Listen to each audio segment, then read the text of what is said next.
everybody, Professor Moore here. So one of the things that I often tell my students is that while they're in college, they should work on building a list of heroes.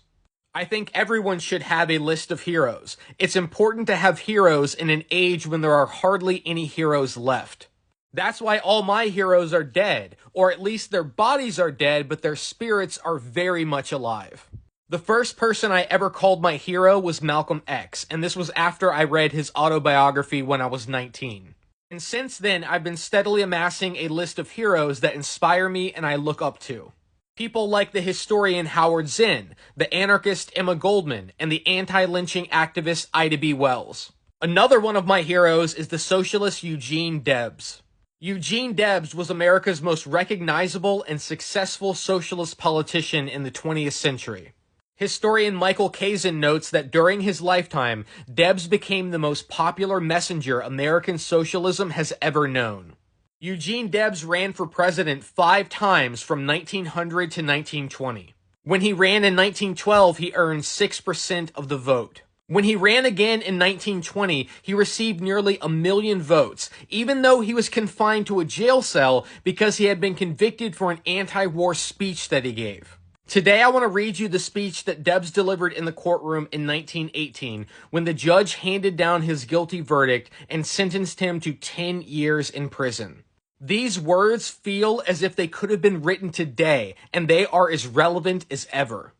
Debs addressed the courtroom and said, "Your Honor, years ago I recognized my kinship with all living beings, and I made up my mind that I was not one bit better than the meanest on earth.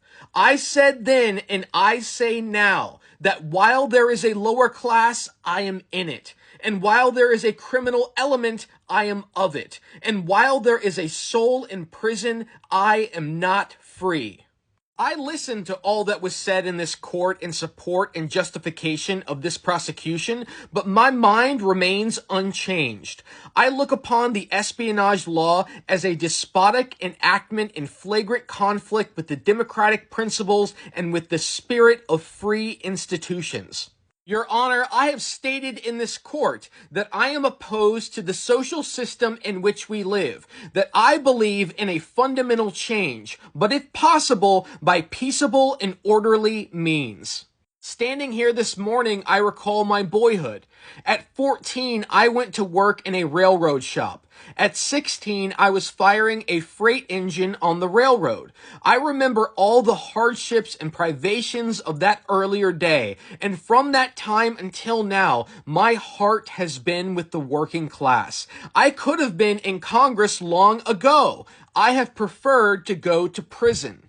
I am thinking this morning of the men in the mills and the factories, of the men in the mines and on the railroads. I am thinking of the women who for a paltry wage are compelled to work out their barren lives, of the little children who in this system are robbed of their childhood and in their tender years are seized in the remorseless grasp of money and forced into the industrial dungeons, there to feed the monster machines while they themselves are being starved and stunted, body and soul. I see them dwarfed and diseased and their little lives broken and blasted because in this high noon of Christian civilization, money is still so much more important than the flesh and blood of childhood. In very truth, gold is God today and rules with pitiless sway in the affairs of men. In this country, the most favored beneath the bending skies, we have vast areas of the richest and most fertile soil, material resources in inexhaustible abundance, the most marvelous productive machinery on earth, and millions of eager workers ready to apply their labor to that machinery to produce in abundance for every man, woman, and child. And if there are still vast numbers of our people who are the victims of poverty and whose lives are an unceasing struggle all the way from youth to old age until at last death comes to their rescue and lulls these hapless victims to their dreamless sleep, it is not the fault of the Almighty. It cannot be charged to nature, but it is due entirely to the outgrown social system in which we live that ought to be abolished not only in the interest of the toiling masses, but in the higher interest of all humanity. I believe, Your Honor, in common with all socialists, that this nation ought to own and control its own industries. I believe, as all socialists do, that all things that are jointly needed and used ought to be jointly owned. That industry, the basis of our social life, instead of being the private property of a few and operated for their enrichment, ought to be the common property of all, democratically administered in the interest of all. I am opposing a social order in which it is possible for one man who does absolutely nothing that is useful to amass a fortune of hundreds of millions of dollars, while millions of men and women who work all the days of their lives secure barely enough for a wretched existence. This order of things cannot always endure. I have registered my protest against it. I recognize the feebleness of my effort, but fortunately, I am not alone.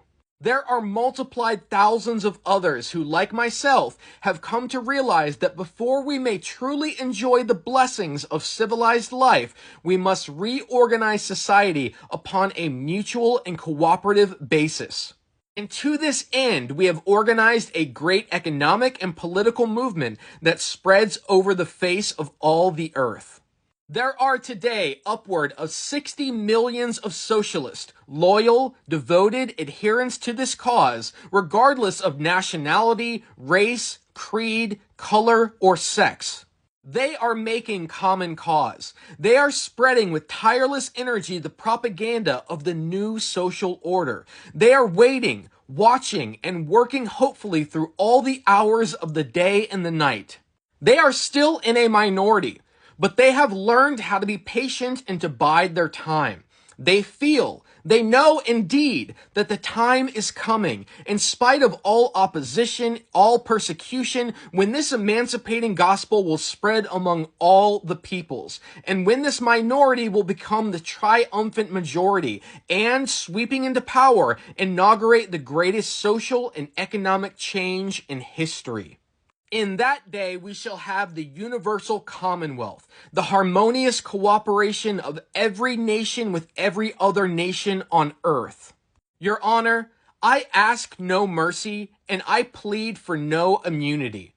I realize that finally the right must prevail.